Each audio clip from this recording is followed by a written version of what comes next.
Well, it's a wraps, folks.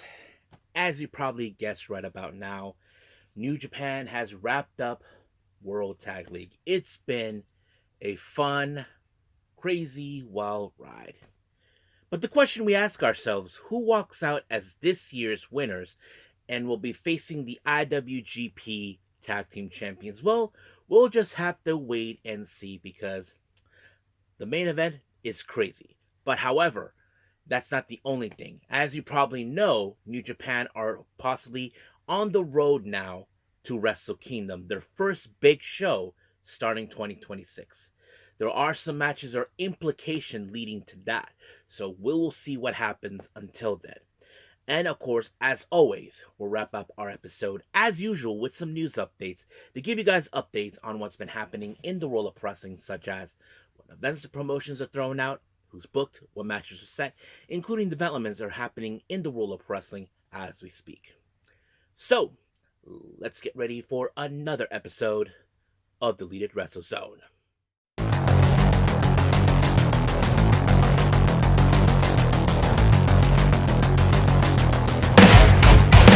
Are you ready? Get up, get up! Get up, get up! Get up, get up! Get up, get up! Get up, get up! Get up, get up! Hey everyone, welcome to Deleted Wrestle Zone. All things that is pro wrestling with AEW, NXT, New Japan Pro Wrestling, TNA, the National Wrestling Alliance, various promotions, wrestlers, matches, and championships. I am your host, J Rod here. So, if you are new to the channel, welcome. This is a channel we do a lot of pro wrestling reviews from various promotions, not only here in the United States, but also in Japan, Mexico, Canada, Europe, the UK. Any world of pro wrestling is not as big, but it continues to grow. If we also, of course, do discussion videos, talk about various topics such as the wrestlers themselves, the promotions, factions, storylines, whatever we want to talk about. We also, of course, do more news updates. If certain information has been unable to be on this episode, we can either put it on the next one or on a separate video by itself. We also, of course, do real-time news updates to keep you guys on alert if something has happened in the world of wrestling that needs to be addressed ASAP. We also, of course, got the Unagi Sayaka Watch and various other cool wrestling content as well. So if you like what you see, please subscribe to us or click on that subscribe button. You'll be getting a lot of daily reviews and other cool wrestling content as well. But if you like this episode, please give us a like on the like button or a nice comment in the description down below. Now, enough of the jibber jabbers. Let's get to it. So, let's begin with our only review for today, and that is, of course, New Japan Pro Wrestling with the finals of World Tag League.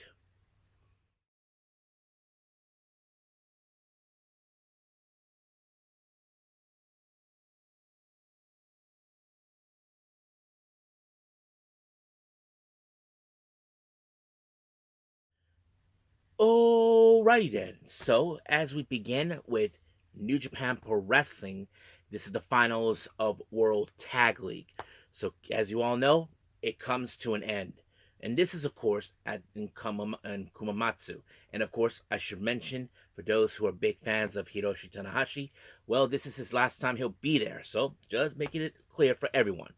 Now, we opened up with the New Japan World Television title. El Phantasmo defends the title against an opponent who decides to step up. Well, the person who stepped up is TMDK's Hartley Jackson. Now, of course, Hartley Jackson is this person that you don't want to be around because he's a much bigger and stronger individual. But the real question is, can El Phantasmo overcome this, knowing too well that he's facing against an individual who is a bit more stronger and possibly can actually break him in half? Well, I'm sure El Phantasmo had this right, but however, he was able to overcome it when he applied Thunder Kiss 86, and just like that, 1, 2, 3, he retained the championship. So, we'll see who'll be the next competitor to challenge him. Now, we have an interesting combination of wrestlers that we are seeing. We have, of course, Masatora Yasuda teaming up with Monster Sauce, consistent of Alex Zane and Lance Archer, and of course, Team 100, consistent of Satoshi Kojima and Taichi. And they're taking on Katsuya Murashima, Tatsuya Matsumoto, Bolton Oleg, and of course, Bushiman, Yoshihashi, and Hiroki Goto. So basically, these are people who participated in, of course, World Tag League, but this is a makeshift type of thing. Now, of course, many of you may notice Zane J is not involved. He is out on injury that he obtained recently, but speedy recovery for him. But this was a match, of course, that was very interesting. For those who did not notice, Lance Archer and Taichi used to be part of Suzuki Gun, but it's great that those two guys get to team up once again, because that's what people missed. But in this moment, of course, we did see a very interesting thing. Kojima took out Matsumoto with the lariat, and just like that, 1, 2, 3, it's over, baby. Now, we got the House of Losers, of course. Um, Yoshinobu Kanemaru, uh, Don Fale, and of course, that idiot's show, taking on Shomakato, Shuji Ishikawa, and El Desperado. Obviously, we all know that El Desperado had to deal with these jerk monkeys for a long time because, as you know, Show cost him the IWGP Junior Heavyweight title not too long ago. But of course, we know that they're going to try to play off their usual tricks. But however, this ended with Fale applying a grenade on Shomakato. But Sho took all the credit, thinking that he is tough. Well, no, he's a complete loser because that's what he is. He thinks he's tough, but sooner or later he's going to cry like a little girl. And I can't wait to see that. Now, our next match, well, we have, what's his name? Taiji Shimori teaming up with the the War Dragons, Drilla Maloney and Shingo Tagagi, and they face, of course, the other House of Losers. We're talking about Yujiro Takahashi, Chase Owens, and Doiki. Now, there are some implications involving Doiki due to the fact that he is the IWGP Junior Heavyweight Champion. So we'll see what happens until then. But of course, we all know that the House of Torture will definitely try to pull up some tricks, but unfortunately, nope. They took them out, of course. Joe Malone took out, what's his name? Chris Owens, and it was Shingo who picked up the win. So if I was House of Losers, I should be more worried because you're not that tough. Now, our next match, we have, of course, Daiki Nagai teaming up with the Knockout Brothers, our current IWGP Tag Team Champions, Yudo Ice and Oscar. They take on, of course, Yusho, consistent of Yuya Uemura and Shota Umino. And they team up with the Ace, Hiroshi Tanahashi. Now, if you notice this match, the Knockout Brothers did not want to tag in Daiki Nagai. Now, I'm sure they're playing the smart game because Daiki Nagai is most likely be the one to lose the match. But however, of course, the Knockout Brothers are determined to try to defeat Tanahashi because they feel if they defeat him, at least they got a victory over him. But however, Daiki Nagai somehow tagged himself in, but because of his own arrogance or whatever took him out, well, Tanahashi took him out with the high five flow, and just like that, 1, 2, 3, over. Now, our next match, we have a bit of a rematch that led to, of course, World Tag League. Recently, the United Empire, consistent of the Crybaby Cal Newman, and the moron Great Khan, taking on Hiramu and David Finlay. But of course, both Hiramu and David decide to sneak attack these guys because, as you know, these guys are at war. Now, you would think that there was going to be a fair fight winner. No. Apparently, Cal Newman decided to make the initial attack onto both Finlay and Hiramu when he used a chair and disqualified himself, giving, of course, Finlay and Hiramu the win. But, of course, they decided to take it even further. But luckily, of course, some members of both the Unaffiliated and the War Dogs showed up. But Finlay, of course, tells him, I'm going to beat your ass up like I did with Will Ospreay, which I made him run off to, of course, Uncle Tony. So basically, Finlay likes to say that he is the reason that Will Ospreay left. That sort of thing. And, of course, he decided to remind himself that he's a savage man. And, of course, that's what he was back in the day. So we'll see what happens. Now, our next match is for the Never Openweight 6-man tag team titles. We got the House of Losers, more consistently with Sonata, Ren Narita, and Evil. Keep in mind, Evil has been determined to reclaim these belts because he feels that these belts. Now, there is an implication. Finley knows. Evil knows too well that there's going to be a rando taking place in Wrestle Kingdom, and whoever walks out will get a shot. Well, he wants to end it. He feels like no one deserves these belts because they don't earn it. But that's the idea. Then they played the trick saying they won, and that's exactly what happened. But the whole thing restarted. But one thing that is great is that Evil has to contempt with none other than Aaron Wolf. As you know, Aaron Wolf has become a thorn of Evil's side since he first appeared. And now, Evil is dealing with them. Now, there's some great moments you probably didn't see. Aaron Wolf showed up again, showing up multiple times. But Yo pulled a Sonata trick. If you ever seen, Sonata likes to get hit himself and then he uses his foot as a way to give a low blow, which was an accident. But Sho played it pretty well. And then, of course, Yo pinned Sonata, and just like that, 1, 2, 3, Yo, Wado, and Yano actually retained the belts. However, outside the ring, Aaron Wolf and Evil continued to fight off. And I'm sure Evil had enough. I'm sure he's telling him that he's going to end him at Wrestle Kingdom. Well, we'll just wait and see what happens. Because Aaron Wolf, in my opinion, he's the kind of guy who doesn't take any crap from anybody. Especially if it's a guy like Evil. But that's how it goes. Now, before our main event, we have, of course, the Ace, Tanahashi, making his way to the Japanese commentary booth. As you all know, he has always been curious about this one. And don't forget, Tanahashi is not just the Ace, he's also the president of New Japan Pro Wrestling. So he's probably getting a good ringside seat to see exactly what he's going to witness. Now, let's jump into the finals of World Tag League. We have TMDK's Roy Oiwa and Zack Sabre Jr. Now, interesting enough, many of you who know Zack Sabre Jr., he has won various tournaments, of course, like Super Junior Tag League, Junior Heavyweight Tag League, and of course, the G1, the New Japan Cup, that sort of thing. The one thing that's missing in his record is this one. This is one where he's missing. And that's exactly what he wanted to do. But he has to go through the combined forces of both Yota Tsuji and Gabe Kidd. Now, Gabe Kidd and Yota Tsuji, instead of bringing their ego, they took things seriously because they know this is no time for failure. This is no time for screw-ups. And that's exactly what they did. They were determined to hurt both Oiwa and Zack Sabre Jr. at any cost. But somehow Oiwa and Zack Sabre Jr. were able to overcome it. I don't know how, but in the end, it was in fact a lariat by Oiwa onto Gabe Kidd, and just like that, 1, 2, 3, this year's 2025 World Tag League winners, Zack Sabre Jr. and Rohei Oiwa. So now, Zack Sabre Jr. is a Grand Slam champion, of course, and Rohei Oiwa finally get his first initial World Tag League win, and this is going to be great. So the real question is, when will they make the initial assumption to have these belts? Well, we'll just have to wait and see. I'm sure there have been thoughts. I wouldn't be surprised if Zack Sabre Jr. decides to go after these belts at Wrestle Kingdom.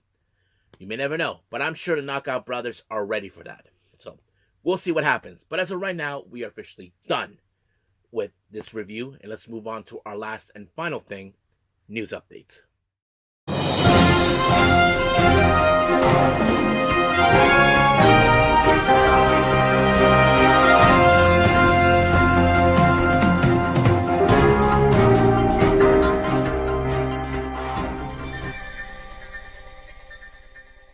Okay, so welcome to our news updates. So let's begin, as always, with some upcoming events. Now, Stardom will have an event on the 18th of December in but First Ring, and this has a little bit of Sendai Girls versus Stardom, because many of you may know that you will be in fact retiring by this month, and they just announced a card for that particular day, and this is what they have. Now, I think this one is the main event, which is the special match. Natsupoi and Sayuri Anu will team up to take on Team 200 Kilograms, featuring Yu herself and her tag partner, Big Hatch, Shihiro Hashimoto. Then we have Mika Iwata versus Miranda Yagami. We got Maika and Hanako versus Zena and Rian. Nanami and Yuna will take on Emma Maishima and Kikyu Furuzawa, and then finally Akira Kurugani and Yuta Him will take on Matoi Hamabe and Ane Kanaya. So that's pretty much it. What's going to happen? Excuse me. And then of course we have a Jersey Championship Wrestling updates for of course 2026. As you know, on February 1st they'll have the Superpower Slam, and they announced that the JCW World Title will be defended. Billy Starks defends her belt against Always Ready Matt Cardona, formerly known as Zack Ryder. And then, of course, we have the Jersey J Cup taking place on the 6th of February, and there was announced a steel cage match between One Call Manders and Mad Dog Connolly.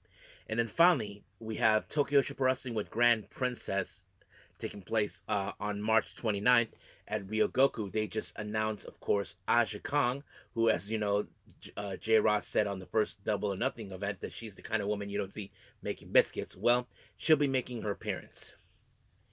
Now, our developments here. We want to give congratulations to Yoshi Wrestler, retired, I think she is, Reika Sakai. As many of you may not have seen her, she wrestled with many promotions, but she was well recognized in Tokyo Super Wrestling. She has an amazing striking capability. She even did some body fitness as well. She just also got married not about a year ago or so, but now she just announced that she is pregnant. So congratulations. So this is something we have not heard, but it's great to hear that she's doing okay. Sad news. Fightful Select reports that Bobby Ashley has suffered an injury and he'll be out for a bit of time. Now, the specifications on the injury is still not yet known, but hopefully we'll get the answers once more information has been released. Also on the injured list, we have Leila Grey. Apparently, she suffered a torn ACL during her match against what's her name against Mercedes Monet last week, so she'll be out as well. So speedy recovery for you. Uh, what else we have? Oh yeah, Fightful also reports in TNA effective. They have finalized a number of short-term deals. Talents whose contracts were supposed to be up by the end of this year. So it seems like there's been negotiations. If you remember, there have been some wrestlers that are set to expired by the end of this year. So that seems like things have now been looking forward to it. We still don't know exactly the extent of that, but hopefully we'll find out soon enough. And then finally, now as you all know, John Cena retired recently. Well, it seems a Mexican legend has also retired, and I'm talking about Hijo del Santo, or as people know him in if you translate the name, the son of the saint. Many of you may know his father if you grew up watching Lucha Libre as a child, or your parents or your grandparents. Hijo de Santo's father was the original El Santo, the saint. I grew up watching his movies as a kid, and then of course his son took over. But there was no surprise that Hijo del Santo has been initiating that he was planning to retire and pass on the torch to his son, Santo Jr. And this is what I do covered up about it. Let me pull it up here.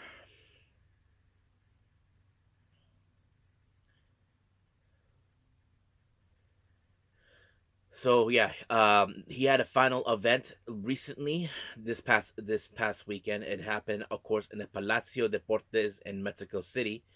He was in a match where he teamed up with L.A. Park, the original La Parca, uh, Ultimo Dragon, and they defeated Tejano Jr., Dr. Wagner Jr., and Hijo del Fisherman. Many of you may not know this. Fisherman and El Santo were rivals at the time, so that was the initial event. And of course, his son was commemorating him as well.